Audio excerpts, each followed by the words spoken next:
Air Mauritius, la compagnie aérienne nationale de Maurice, est engagée auprès de la National Parks and Conservation Service à promouvoir et à préserver la riche biodiversité de la faune et de la flore de Maurice. Aujourd'hui, nous allons vous faire découvrir un pigeon endémique, le Nesoenas mayeri, aussi connu comme le pigeon des mares. Bienvenue à Connect and Protect.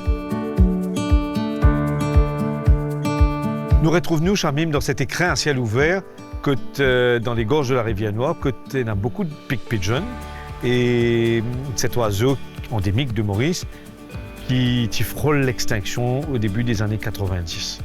Nous ici pour cause, justement, comme on dit, le pink pigeon. C'est un oiseau emblématique, aussi connu comme le pigeon des mares. Il y a un oiseau qui frôle l'extinction, comme on dit, dans les années 90. Et grâce à des efforts de conservation de la National Parks et de nos partenaires, qui nous récit ramènent justement du bord de l'extinction. Est-ce que vous pouvez décrire un petit peu ce pigeon, ce pink pigeon, qui est très reconnaissable à cause de sa couleur rose? Le pigeon rose, il tenait ce nom à cause il y en a une couleur rosée, donc au niveau plus de ce bec et ce poitrine, d'où le nom, le pink pigeon.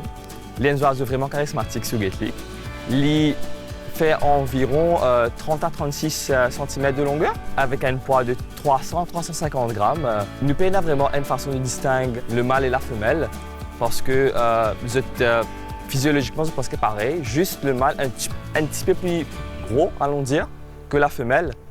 Et le pigeon des mares, il a une lifespan d'environ 15 ans. Il pond environ, allons dire, 10 œufs par an. Il pond ça en clutch de 2 œufs à chaque fois. Il semblerait que le pig pigeon c'est une espèce monogame. Oui, il y a une espèce monogame, fidèle. Ça, c'est dans la nature. En captivité, il est un peu différent. Charmim, que nous trouve le pigeon des mares dans son état naturel?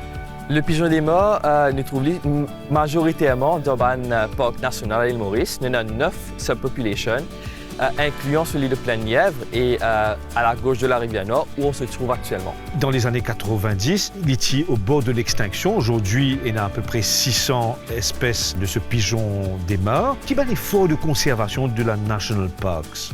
L'effort de conservation, justement, involve la restauration de l'habitat même de l'oiseau. Nous, par exemple, replantons des plantes endémiques.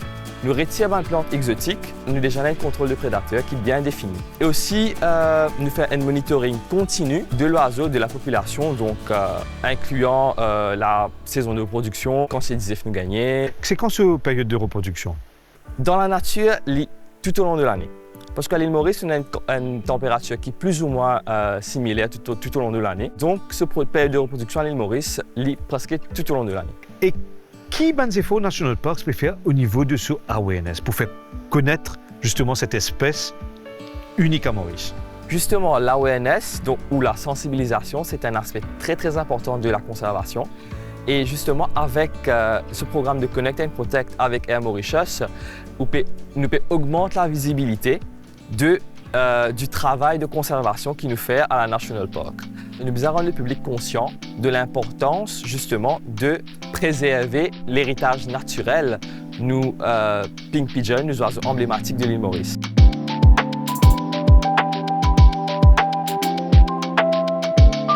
Le programme de conservation établi par la National Parks and Conservation inclut le rapatriement du pink pigeon de la Grande-Bretagne. Et Mauritius a ramené 4 individus de Jersey jusqu'à Maurice en passant par Gatwick.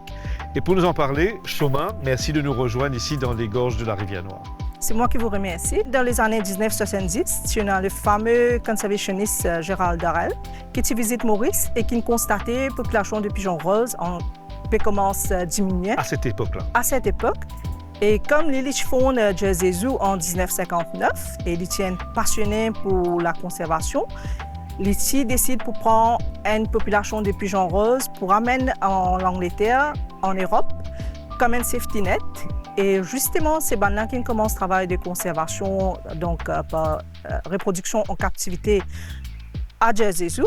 À Maurice aussi, avec nos partenaires de conservation, ONG, nous commençons à faire conservation des pigeons roses. Nous rentrons en négociation avec Jersey Zoo à travers le Durrell Wildlife Conservation Trust et nous sommes d'accord pour faire rapatriement de pigeons de l'Europe pour amener à Maurice que nous sommes capables de faire cette breeding en captivité et nous relâchons les petits dans la nature pour qu'ils soient capables de réintroduire ces allures qui nous perdent à Maurice. Est-ce qu'ils sont en bonne santé ici à Maurice?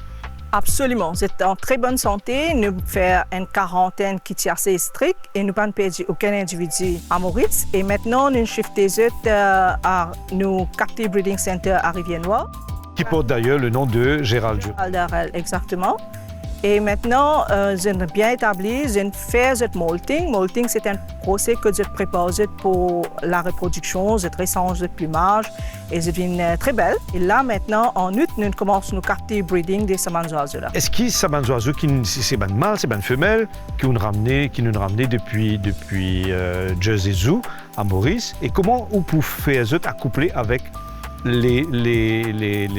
l'espèce qui est à Maurice? Ouais, justement, nous amènons en février 3 femelles et un mâle de Jersey Zoo.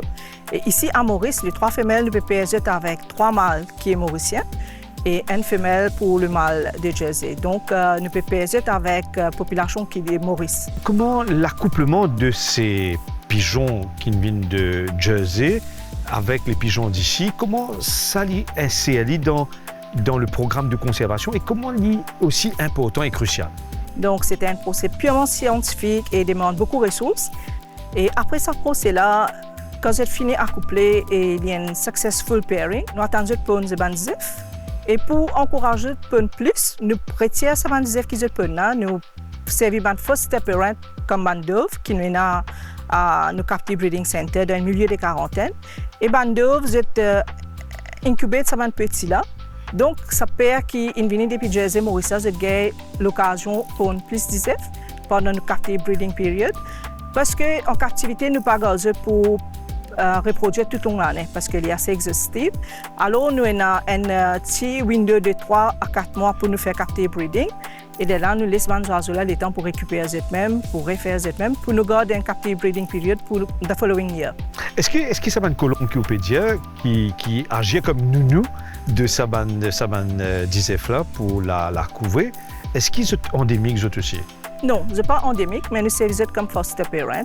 Ils sont dans le milieu de quarantaine parce qu'ils ont grandi et ils ont reproduit à captive breeding. Alors, justement, le rapatriement de 4 individus de Jersey, est-ce que c'est un fait en lui-même ou bien un projet de rapatriement dans le futur, de plus de rapatriement? Non, moi, je peux dire c'est que le début. Je profite à remercier Mauritius pour soutenir la MPCS dans son programme de rapatriement. Là. Et je pense que dans le futur encore, nous pouvons bénéficier d'un soutien pareil parce que nous avons le captive breeding pour le genetic management, c'est un projet de long terme.